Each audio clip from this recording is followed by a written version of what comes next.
Welcome to the Laws of Style, featuring conversations on creativity, fashion, and the law from the leading edge of our economy and culture. Hosted by noted fashion lawyer Douglas Hand. Hello and welcome to the Laws of Style. I'm your host, Douglas Hand. And for this episode, I'm joined by the founder and creative director of the environmentally sustainable brand, Angel Chang, none other than Angel Chang herself. Angel, thank you for joining us.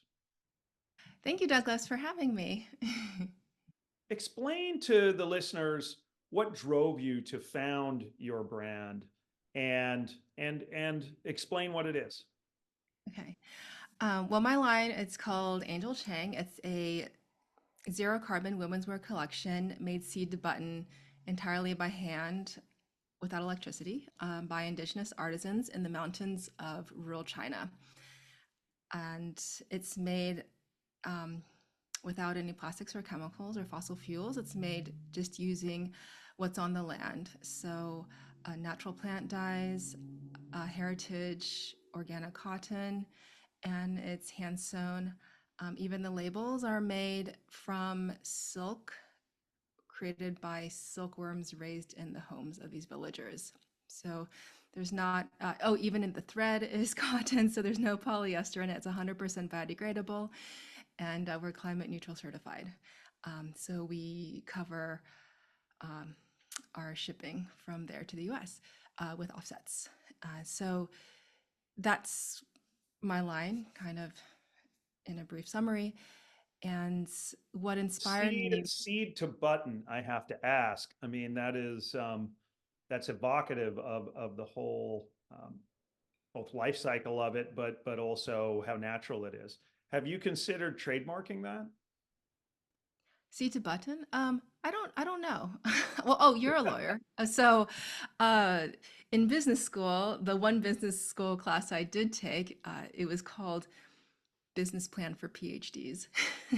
Basically, business plan for non-business people. They said that instead of trademarking it, you'll constantly be innovated by others. So just keep innovating. That's So. uh, that's that's wise advice for a lot of the IP protections that protect may not be the right word for what they do to the fashion industry. But you brought up education, and maybe let's start there just so that we get a little bit of background on you. Can you tell us about your education and how it led to design, how it led to being at larger companies like Donna Karan? Yeah, so I studied art history in school. I always wanted to be a fashion designer from when I was 16 years old. I could sew clothes. I started sewing when I was 9 years old, but I grew up in Indiana, so fashion really didn't exist where I lived.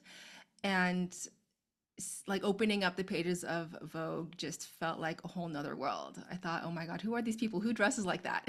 Because I didn't see people like that. So yeah, nobody really took me seriously that I wanted to be a designer.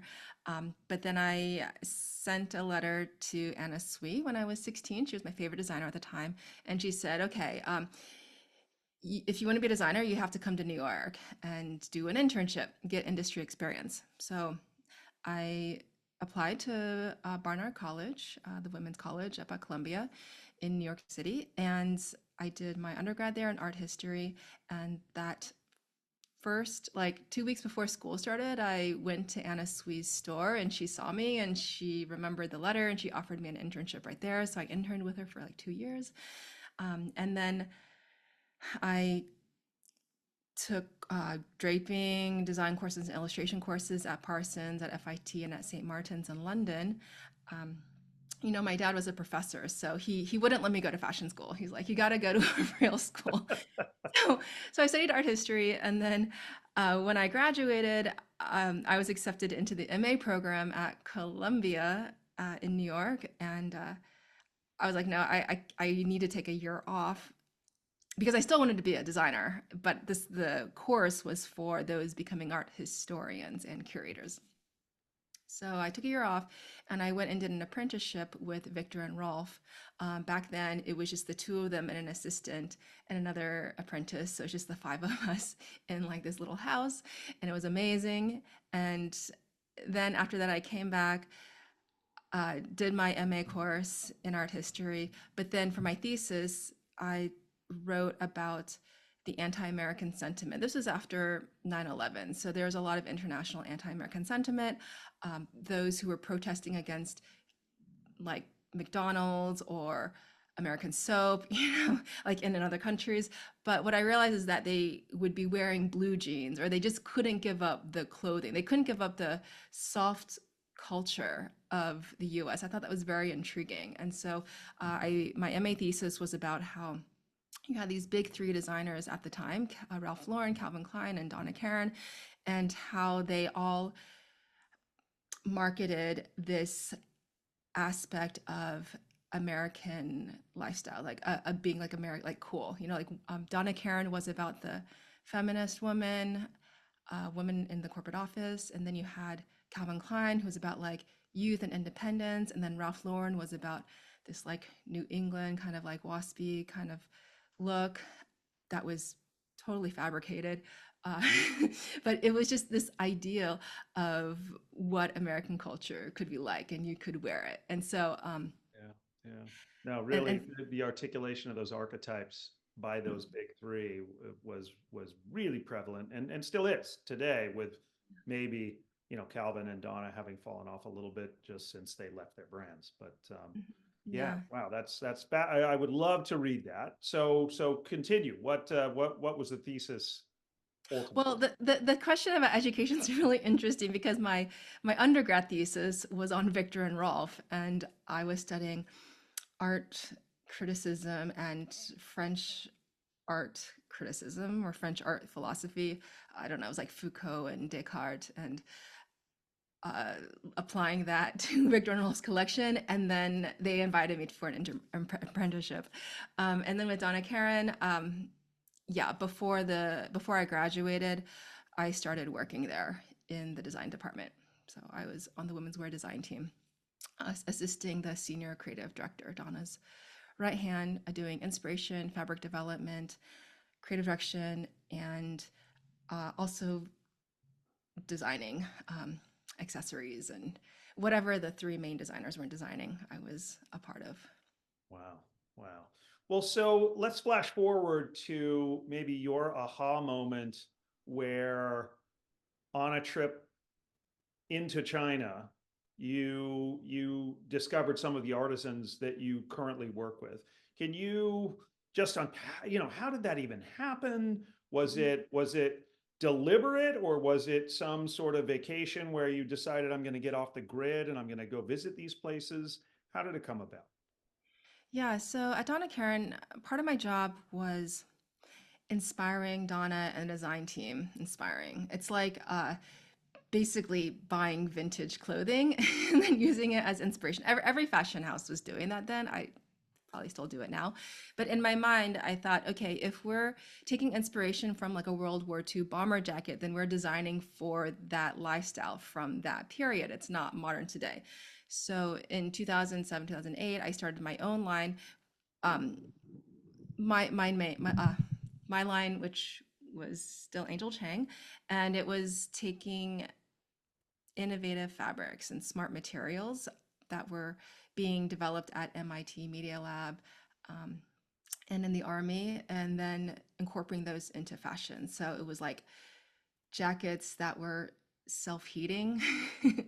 or fabrics that changed color with UV light from the sun, or prints that disappeared with body heat, for example, thermochromic inks.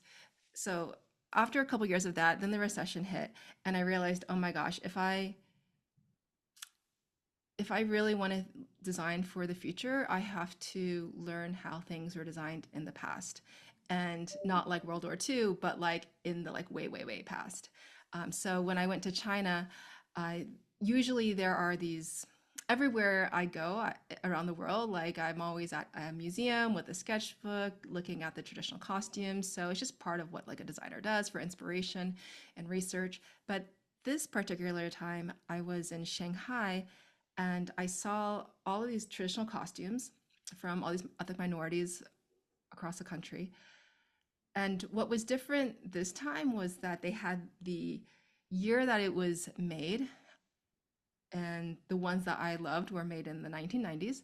and it said the exact province and the exact village where it came from. And so in my mind, I thought, okay, like Adana Karen, what we would do is we would, take an old costume and then we would send the fabric to Italy and develop it. And like 6 months would go by and finally we'd have our fabric. So in my mind, I thought, oh, why don't I just go directly to the artisans because it'll be faster. Like it'll be like we won't have to They're recreate it. making it already. They're making it already, exactly. So that weekend, I hopped on a plane, went down to those villages in Guizhou province. Never been there before. I couldn't speak Chinese, so I had a translator and then a driver, and we just drove like deep into like 4 hours, 9 hours into these villages, like deep in the mountains in Guizhou province. Wow, fascinating. And so you get there and Mhm. you've got this interpreter as a sidekick. I mean, what was the reaction and what was really ultimately the aha moment for you that related to the Angel Chang brand? Well, at that time, it was all about cultural preservation. So the interpreter, he was not an ethnic minority. But what he told me was he was one of the very few people locally who knew where to find these textiles, and that's because he had just led the collectors of the British Museum to these grandmothers into these villages.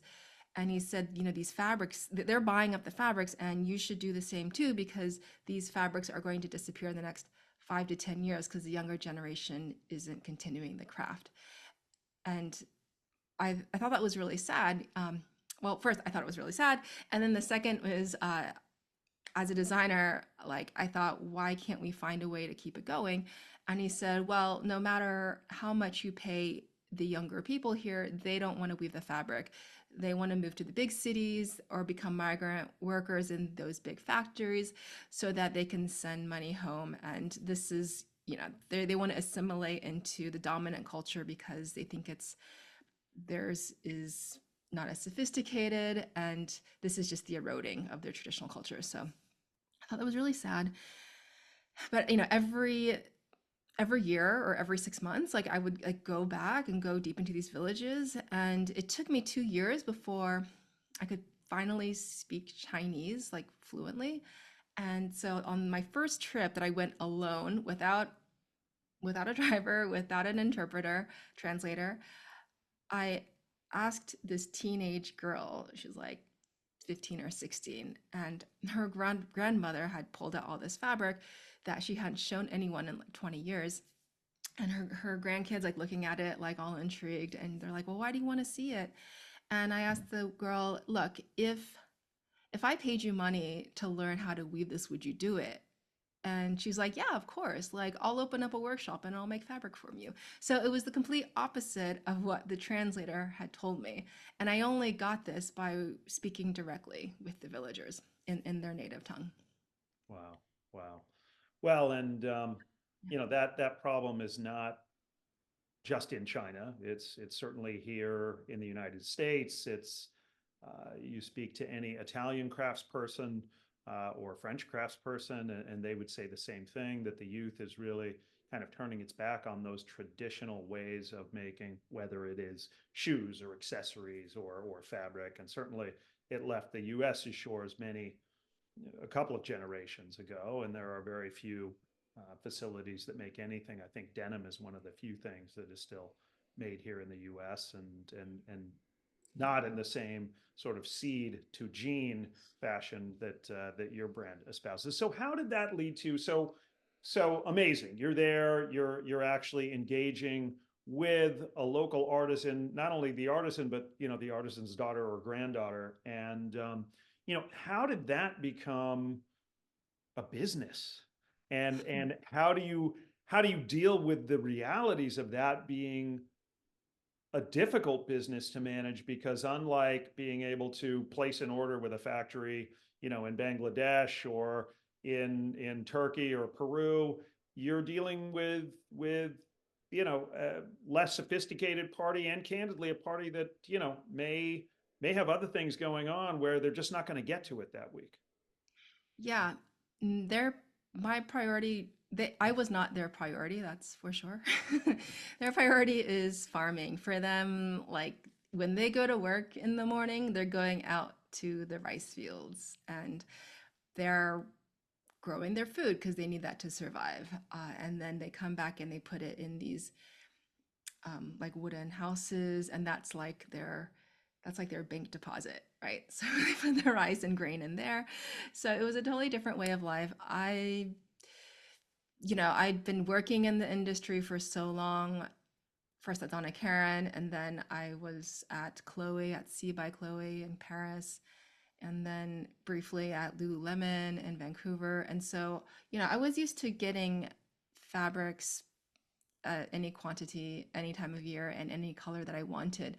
But here in these villages, everything was no, that's not possible, or no, it's not the right season, or it was like we can't do that, or it's just going to take too long. And I couldn't. It was so frustrating. Um, it was just yeah, between that and the language and just being in like a foreign country. I mean, my parents immigrated from China, but I never stepped foot in China by myself. And yeah, it was just a whole nother culture for me. So I I realized that I had to forget everything I had learned in the fashion industry and start from scratch and be like an intern again. Like it was frustrating because all of my friends were becoming like design directors and creative directors, and here I was like pissed off because I was in nature. I'd sort of like stepped off of the career ladder and I had to start from scratch again. So I would hang out with the grandmothers and then I would just observe how they made fabric and then they would teach me and then I'd have to gain their trust. And each conversation lasted like 4 hours. And so I really learned how to talk to the elderly, which is a whole another skill because money will not motivate them. So you got to like figure out like what will motivate them. And usually it's about like how beautiful their fabrics are, or like, oh, I can see your personality in this. And like it was just really funny. We don't, because I never learned that in New York, to really think about what motivates human when you take that money element out of it. Right, right. Well, that brings up, and I mean, so many directions to go from here, but I want to stay on that thread, and pardon the pun. It's not like you can tell the old grandmother you're going to be fabulously wealthy, or I'm going to be able to pay you this on a monthly basis. That motivates them, and in fact, they kind of look at you with sadness in their own eyes, thinking, "Is that really what you're all about?" Capitalize, making us a capitalist society is not going to work because we're very happy, even though you may think we're living in circumstances that you yourself wouldn't live in, but we're quite happy to live this way. I mean, was there any of that sort of cultural tension as you approached it from a very Western perspective, and they had their own perspective as a small group? Yeah, I would think, China modernized a lot in the last 30 years. So there was one time when you could work as much or as little as you could, but you just still only made $50 a month. That was like communism back then. Um, so I don't know if that's what the older generation like grew up with. I don't know if that just kind of instilled like a lack of, I don't know. But anyhow, then things boomed up like when China opened up because like those people who made $50 like a month suddenly were like millionaires because they like cashed in. So that was like all what was happening while I was working in these villages. Now the young generation, they're very entrepreneurial because they grew up with China opening up to the world and just having their economy boom. I mean, when I got there, I went there in 2010, and the US was kind of like now, like it was still kind of in this recession. It was really depressing. And then I go to a China where there's this generation that's never seen economic decline. They've only seen double-digit growth every year, and everyone was like, "Ah, party, party, party." It was really like shocking because it was polar opposite of what was happening in New York.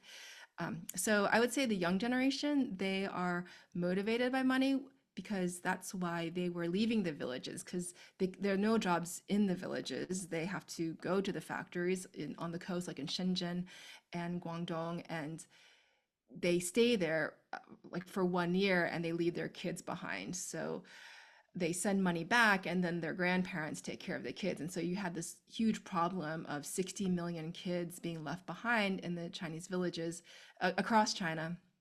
And that's like, I think 1 in 6 children in China, like we're growing up like that. So when you don't grow up with your parents, you become more depressed. And it's an issue that they were dealing with.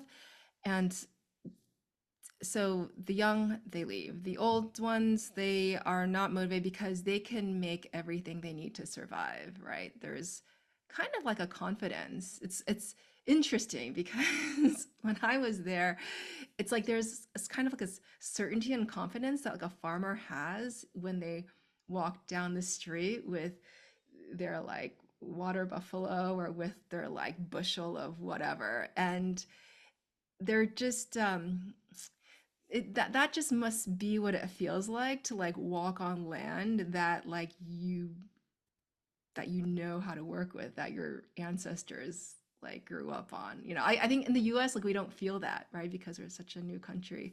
um Well, and we're and so far removed from everything that we engage with. I mean, starting with what we eat, but what we wear and the lens of technology that we encounter most of life through. I think about driving upstate in my electric vehicle, right? And what would I do if it broke down? Like I'd be useless. I'd call somebody, right? And yeah. if my phone broke, what would I do? I mean, you really don't have that sense of self-assurance of the person who, if their water buffalo sprains an ankle, they tape it up or they do whatever they do. Far be it Mhm. from me to know what they do, but they're so close to the actual um, issue that they can solve it. And we've Yeah, and removed like ourselves. exactly. Like one of the issues was when the electricity went out, because the electricity would go out every time it rained, which was like every 2 days. And I would be the only one freaking out because all the villagers already knew how to live without it. And so their life didn't change at all. They just, instead of turning on the light, they just like sat outside or they were still like plowing their rice paddies with the water buffalo just like pushing it. It wasn't like some tractor or anything. And like I don't know, I just when you they would make everything they needed to survive, including their home. So they would grow the trees when they were young, and then when they were 30, the tree would be big enough for them to cut down and use that wood to build their home. Wow. So, and if they wanted to add on another room, they would have to plant trees and wait another at least 7 years before those trees were big enough that they could like cut them down and use them. So there is this real understanding of nature and the laws and nature cycles of nature. I would go in and I'd be like, oh, I, really want to. Oh, for example, like I wanted silk or I wanted cotton or I wanted something. And they're like, oh, you'll have to grow it. I'm like, grow it? Like, you don't just have it? They're like, no, we don't have it, but you can just grow it and then just wait 6 months for it to grow. And then like, you'll have it. um, you want silkworms? Go find a mulberry tree and then wait until April for those leaves to grow so you can feed them to the worms and then you can raise your silkworms. And then by July, you'll have the silk thread to make your fabric, so everything was planned like a year in advance.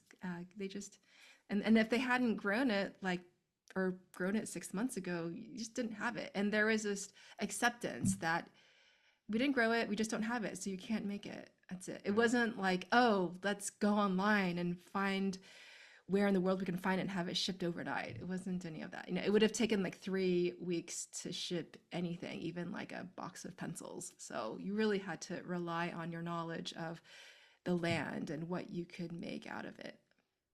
So for the brand, um, how do you scale it under those conditions. And I say that assuming you want to scale it. I mean, what are your plans for the brand?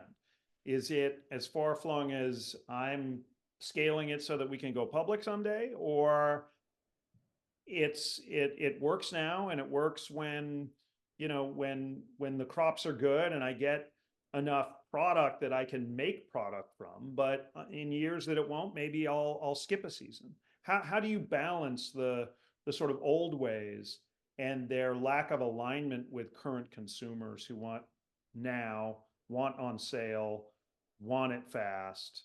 How do you do that? Yeah, so I always get the question about scale, and scale means different things to different people. So what's your definition of it? Well, I guess I would say that revenues are increasing, that Mhm. profitability is on a trajectory to increase. So I'm looking at it from a very financial investor centric perspective. Mhm. Yeah, so it's scaling. Is it like tripling or quadruple? Like how, like what is, it's not like exponential growth. You only get that with technology or, pharmaceuticals. With fashion, it's a slow growth process. And so we've never had a problem with scale in terms of production. And in fact, one time I asked the farmer and the farmer and the weaver, she's the same person. She said, okay, let's make a deal. She's like, I don't want to work in the factories in Shenzhen. I find it really constricting. I feel more free here at home in my mountain village. So, can you guarantee me a certain amount of fabric that you'll buy from me? I was like, sure. Like, how much? Like 200? Like, how is 200 meters of fabric a month? And she said, well, 100 I can do myself. That's easy. 200 is more difficult because it requires more people. But if you order 1,000 meters a month, I can get my family involved and we can all make it together and it's easier. So I was like, oh, okay. So the villagers are actually asking me to scale up. And so it's not a problem for them. It's more about how can I get more demand on the US side, get more customers buying and placing orders. Well, let's talk about that. I mean,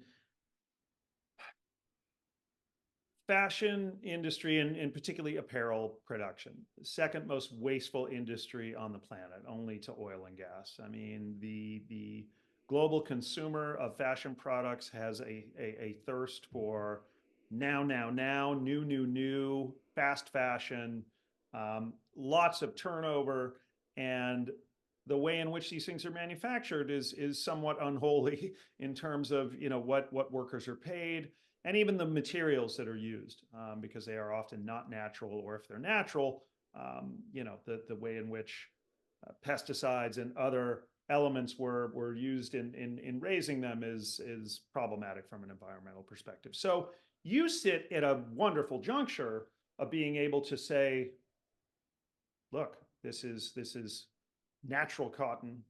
It's made by artisans. I mean, it hits a lot of notes for those consumers that are aware of this problem and want to solve it through their own purchasing behavior.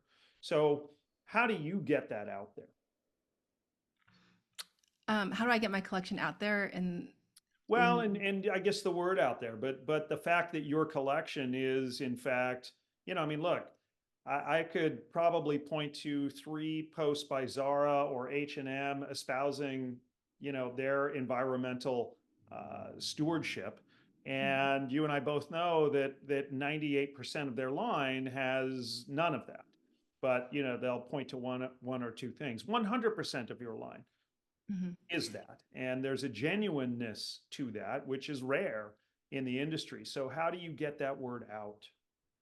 Yeah, there's a lot of greenwashing in the fashion industry. What's funny is that that greenwashing has only been happening for the past couple years. Before then, I've been working in sustainable design, whatever you want to call it, for I've been working in the villages since 2010, 2012. So it's been a really long time. And I didn't see myself as a sustainable designer really until someone called me that in 2015.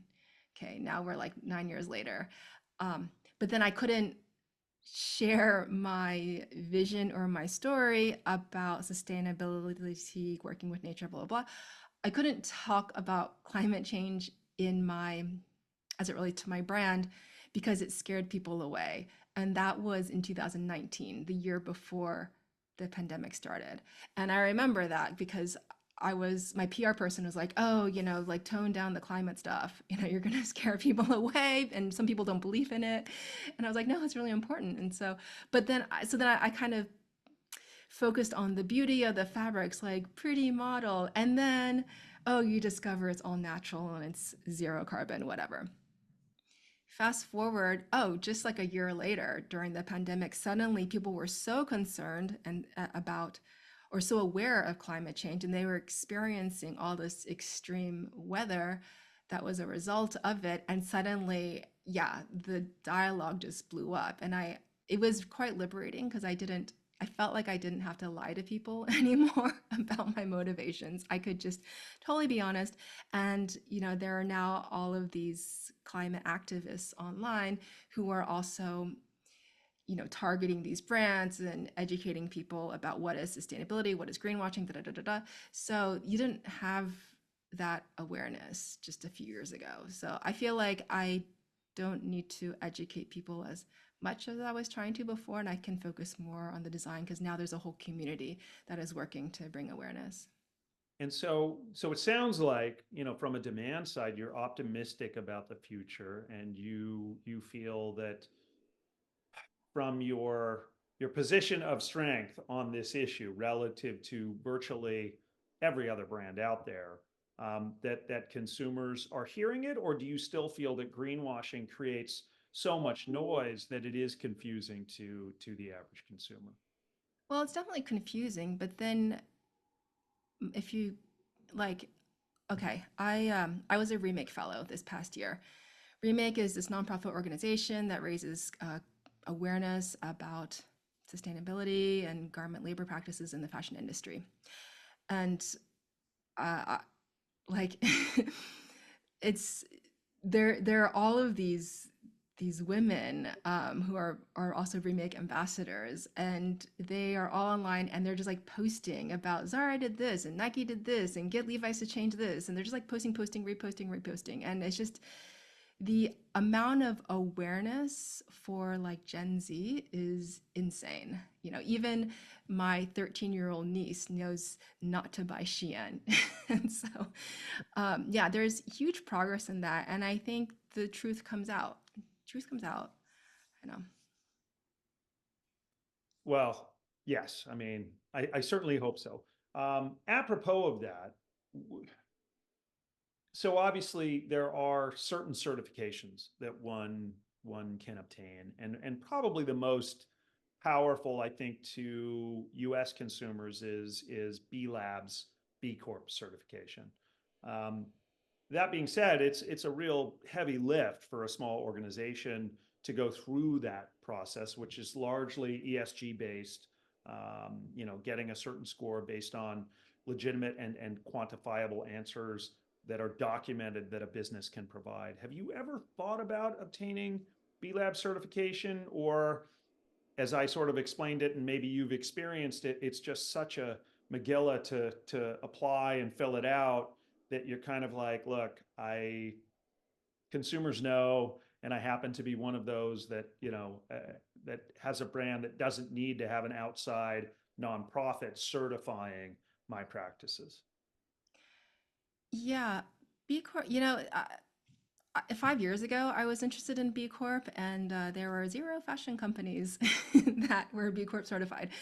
And it seemed like nobody knew what it was. So, and customers didn't care. So I was like, okay, I guess I'm not applying for it, even though I care about it.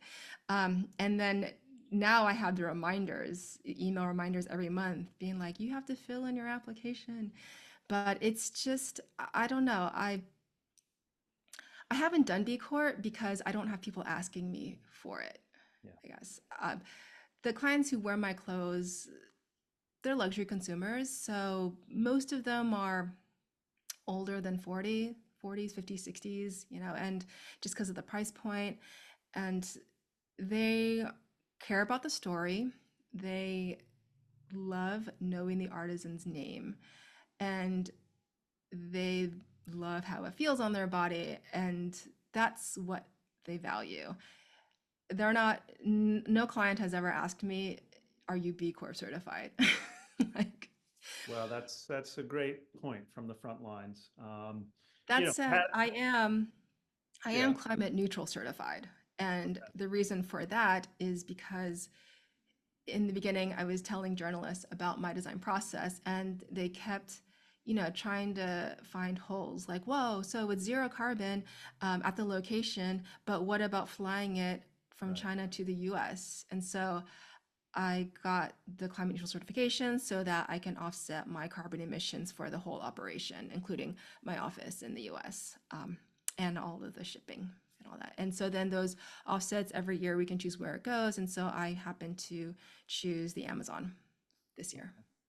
All of which would give you high marks on the ESG test that B Lab requires. But you're absolutely right. It's largely for brands, it's viewed as a bit of a marketing certification, and if you don't need it, um, and continue to maintain the same practices, then then that's great as well. So let's talk about the line, and we'll post some images for our viewers, but tell us about the price point. Tell us about seasonality, if there is seasonality, some of the sort of anchor products that you offer, and what materials you make them out of.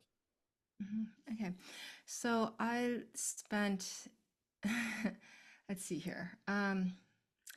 The collection that's out now on my website, it started out from a grant from the Smithsonian Institution, and it was part of a show, and so they helped give me an artist grant to develop the prototypes and the first samples.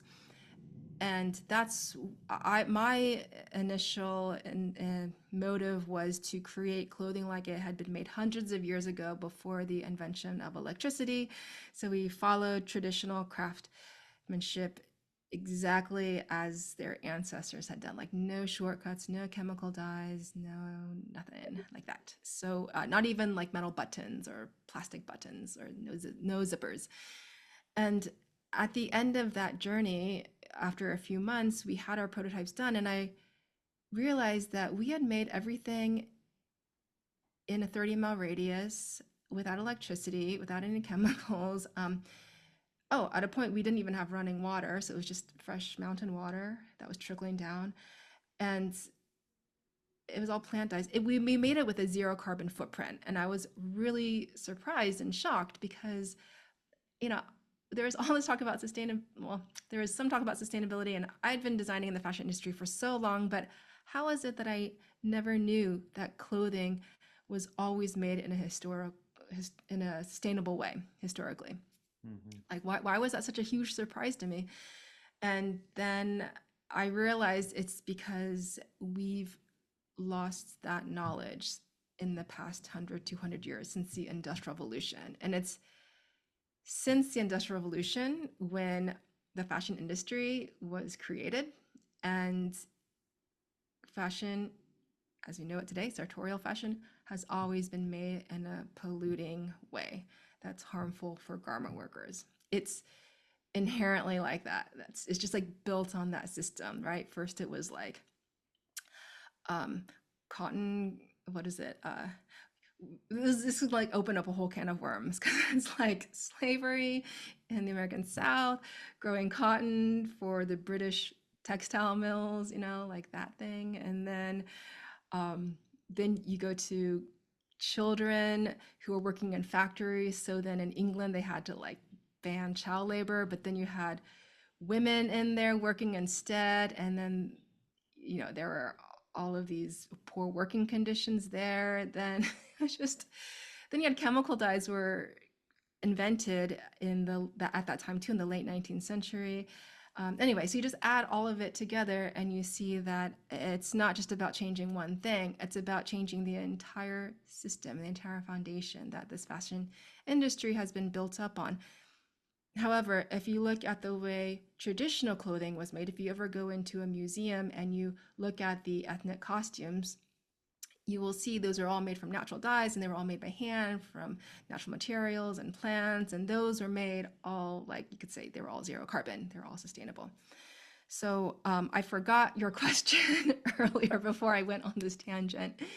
Um, No, it's good because I wanted to get a lot of this out there, and the thing that is also insidious about the industry of fashion is that it really is designed around telling you that what you just purchased is now out of fashion. mhm.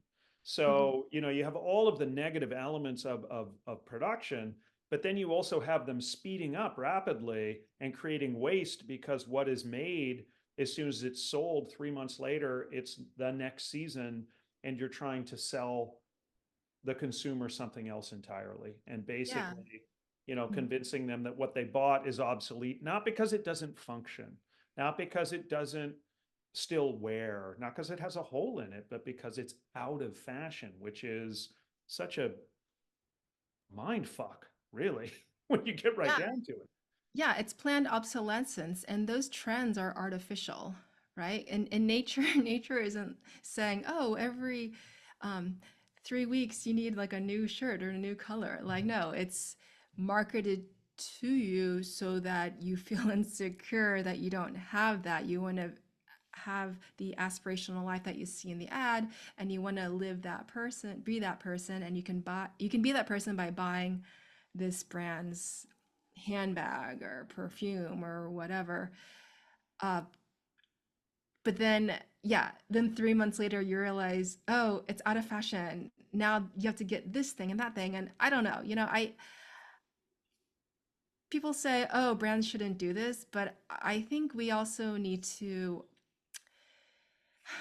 in meditation, because I meditate a lot, there are these things called external locus of control and internal locus of control. And external is when you have the outside world affecting your mood. You're always in this reactionary state, right? So if you wake up and you're in a good mood and suddenly someone else is screaming and now you're in a bad mood. And so you're always dependent on the outside world to influence how you feel.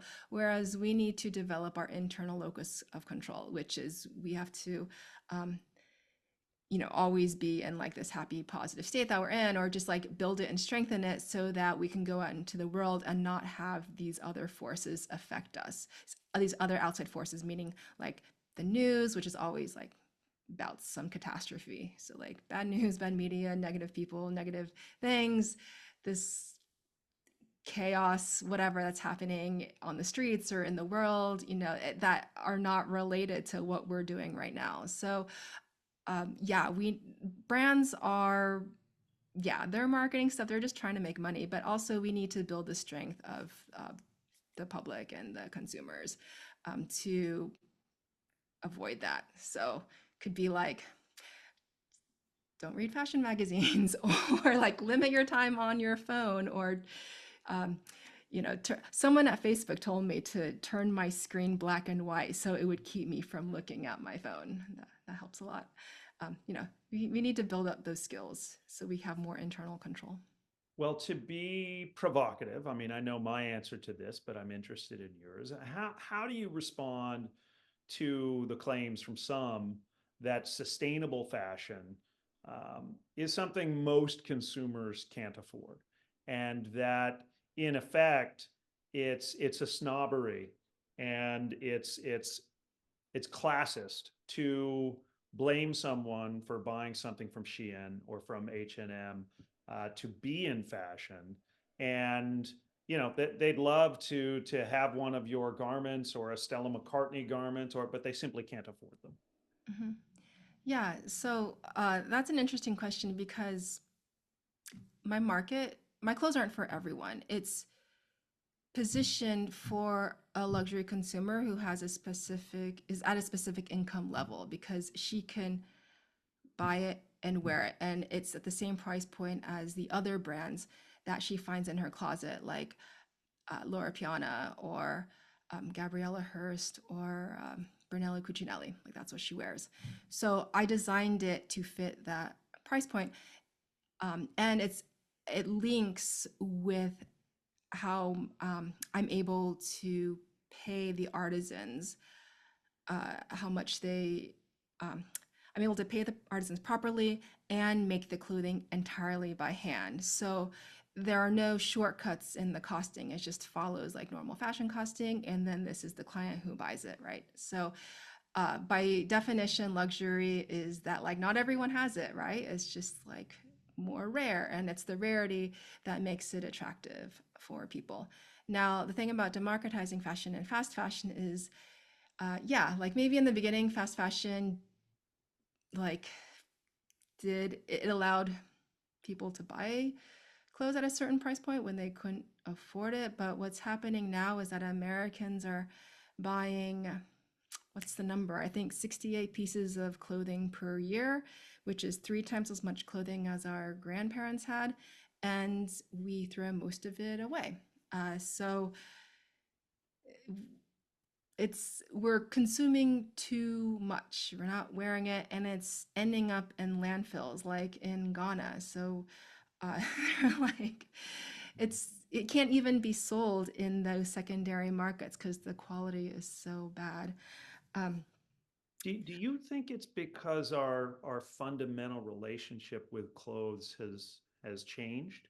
So, back to your relationship with the artisans and, the way that they live, which maybe, in certain communities is the way people were living 400 or 500 years ago, where much like that farmer who would know how to handle if his oxen went down, or, if your clothes ripped, you mended them, and everybody could mend. And there was a jacket. You would there was one jacket for the family, and if you were going out in the rain, you took the jacket, as opposed to everybody having their own multicolored selections of jackets. Is that part of it? And if so, when did that happen? Was it the Industrial Revolution? Was it some sort of marketing genius that happened in the 1960s? Genius being in quotes, obviously. oh yeah, so that happened with mass production. So mass production, industrial revolution, mechanizing things. Once the machine got involved and could start producing thing like, so I'll just talk about like the artisans I work with. It takes for each item, like a shirt, dress, or shirt, whatever, it takes 5 to 6 months to make from when we plant the seed to when we finally sew the label on it, the buttons and the buttonholes and everything. 5 to 6 months, the entire process for one piece of clothing. Their jackets, if they put embroidery on top of it, it could take 2 years to finish that jacket. Okay. Now imagine you spend 2 years making your own jacket at home. You grew that cotton on the land. You watered it every day. Like imagine like taking care of plants like every day, right? You're watering it, then like every part of that process you made yourself with your very own hands. And this is not an easy process. It's just like really labor intensive, but you're doing it out of love because you're making it for your kids, right? And so you're following this process, and after 2 years, you're not gonna throw that jacket away after a few months. You're gonna keep wearing it, or have your kid keep wearing it, or, you know, 5 years, 10 years. What happens is that indigo jacket, it may have started out, they make it purple, but then after 5 years, the purple disappears and it becomes more blue, like dark blue. And then as they're out in the fields wearing this jacket, because of the sun and the sun chemistry on the indigo, the fabric starts to turn black. And then after 10 years of that, then the color starts to fade away and the black disappears. And now you start to see the white yarns underneath, but they're not all white yarns. There's like this zigzag, like chevron, kind of like a black and white pattern, because when you initially wove it, you had this chevron pattern in there, and it took 10 years of wearing it every day and having the sun beat down on it before the fading happened, where you could finally reveal that chevron. And so you've got this jacket that just gets more and more beautiful over time, and it has a life of its own. And so, yeah, you're not going to throw that away. It just increases its value over time. And then let's say like 20 years go by and you're like no longer need it, no longer mend it, maybe like you've gained weight, doesn't fit, then you can cut it up and turn it into a blanket or like a pillow or a table spread or a bedspread. Yeah, But it don't throw it reminds away. me You will of, not throw it away. yeah, the sale of immediately distressed jeans, right? Where they've got the rips and the, we're so far removed from the actual life in the clothes and the stories that the clothes carry with them. Well, let's pivot a little bit because I want to get a sense of your personal style. So can you, for me, just name three style icons that have impacted either your design or your own personal dressing? Oh my gosh. I saw your question and I was thinking about that and my mind was totally blank because if I'm good. I I finally got a zinger in there for you. yeah, you know why? Because like in in the normal fashion design process, yeah, like you've got pictures of your muse and it's always like, I don't know, like some style icon from the 60s or the 70s, Brigitte Bardot, Lauren Hutton, whomever. But the thing is, I've been thinking about the future. Like I'm designing for the future, and that style icon, she hasn't been born yet. She hasn't been created. So I can't put a face or a body to that style icon that inspires me. I have to envision it in my mind and I have to create it. And you know what the weird thing is that I actually never like as designers we often do this, like we think of our muse like in our head and then we design for that person, but because design and sales are so separate, like I used to design just up until the runway and then the sales team would take over, and so I would never see who would wear my designs when I was working for a brand. And then when I launched this line in 2020, all through the pandemic, I didn't know who was buying my clothes because they were all online or I would speak to them on the phone, but because of the pandemic, like I never saw them in person. And so last year was the first time I actually saw my clients face to face. Had lunch with them or they came to see me. And the weird thing is, they were the exact image I had in my mind, like that I had visualized when I was designing. But they were like even better, they're like even more stylish than who I thought it would be. And they're just like even more amazing. And they were like women that I aspired to be like in 10 years. So yeah, I couldn't come up with an answer for your style No, icon you crushed question. that. That is the best answer I think I've ever had to that question. So I'll ask you another hackneyed one, which maybe will be a zinger to you, but I'll get a similarly brilliant answer. Um, what for you is the difference between fashion and style? Oh, that's easy. Okay, so fashion, it's temporary. And as soon as you think you have it, you no longer have it, that trend. Once you think you're on trend, a new trend has appeared. Whereas it's style is passed down generation to generation. It doesn't matter how much money you have. It doesn't matter where you come from, your socioeconomic background. When I went into these villages, Guizhou province was the poorest province in China at the time. When we think of China, we think of like all these people with all like billionaires, whatever. There are two Chinas. There's the money China, and there's like the super poor farmer China, which people don't hear about. And and even Chinese people from the cities wouldn't come with me to the villages because they're like, oh my God, that's too scary. But I was like, no, it's fine. It's totally safe. They were super, super poor. But when I saw these grandmothers, they looked so stylish. Like they had their traditional costume on, they had all of the right colors on. It was like indigo with a flash of like fluorescent green or fluorescent orange. And then their long hair was like wrapped in this like bun, but like in this like bunch chignon thing that like I've never seen before with like these sticks in it and these like metal things. And then they had this like baby carrier with like all this other embroidery. And they made all this clothes themselves. And then they had like these pleated skirts that they pleated themselves on a steamer. And then sometimes they stacked the 2 or 3 skirts on top of each other. And everyone looked like this because in these villages, everyone wears the same uniform. Um, so it identifies them with that particular village. Uh, so I was like, okay, well, that's really weird because they're so poor, they don't have any money, and yet they are more stylish than the women I see in the big cities like Beijing and Shanghai. Like they know how to color coordinate everything. And even the grandfathers, they're wearing like dark purple with violet with a shade of brown. It was like all tonal. And what I realized is that it's because they're wearing all natural dyes, and in nature, natural dyes do not clash. Mm. Everything works together.